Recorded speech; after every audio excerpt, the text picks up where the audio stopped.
वहम है।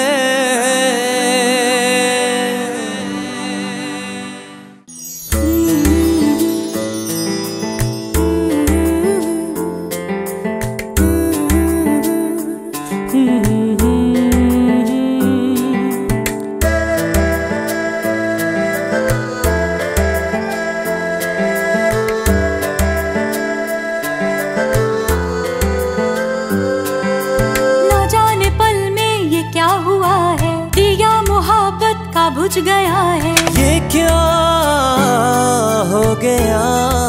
किसी की बेटी के दामन को दागदार कहने से पहले ये मत भूलो कि तुम भी किसी जवान बहन के भाई हो। मेरी बहन के हिस्से में रसवाइयां डालने वाले का मैं चीना चीरन कर दूंगा। अपनी बकवास बंद कर। तू सिर्फ मामला बिगाड़ सकता है, किसी का भला नहीं कर सकता। बहुत कम हिम्मत होते हैं वो लोग जो अपने खिलाफ कुछ सुनने की सकत नहीं रखते। था जिसको चाहा वो अब नहीं है, मैं अब कहीं हूँ वो अब कहीं है। मिलता है यही मोहब्बत का सिला। औरत एक फितना है और सिर्फ फितना। अगर औरत एक फितना ही है तो क्यों आपके पापा ने आपका घर बसाने के लिए एक औरत का इंतखाब किया? अगर औरत एक फितना ही है तो क्यों आपके पापा आपकी छोटी बहन से इतना प्यार करते हैं?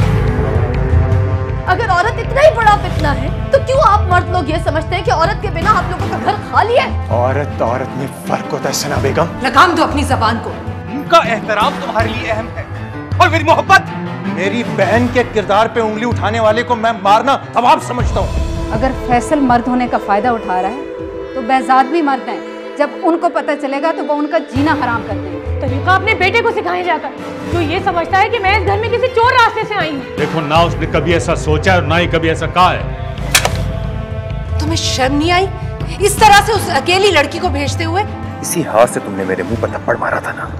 एक बेबुनियाद बात को एक्सक्यूज बनाकर उसने मुझे अपनी जिंदगी से ऐसे निकाला जैसे कि वो यही चाहता था। सना के सर पे मैंने बापन के हाथ रखा है और बाप के लिए ये बहुत मुश्किल होता है कि वो औलाद में से किसका साथ दे। बिछड़ गए हम चल के 2 कदम, तड़प रहे हैं जुदा जुदा हम। वहाँ वहाँ तू जहाँ मैं जाऊँ, कैसे दिल से तुझे भुला।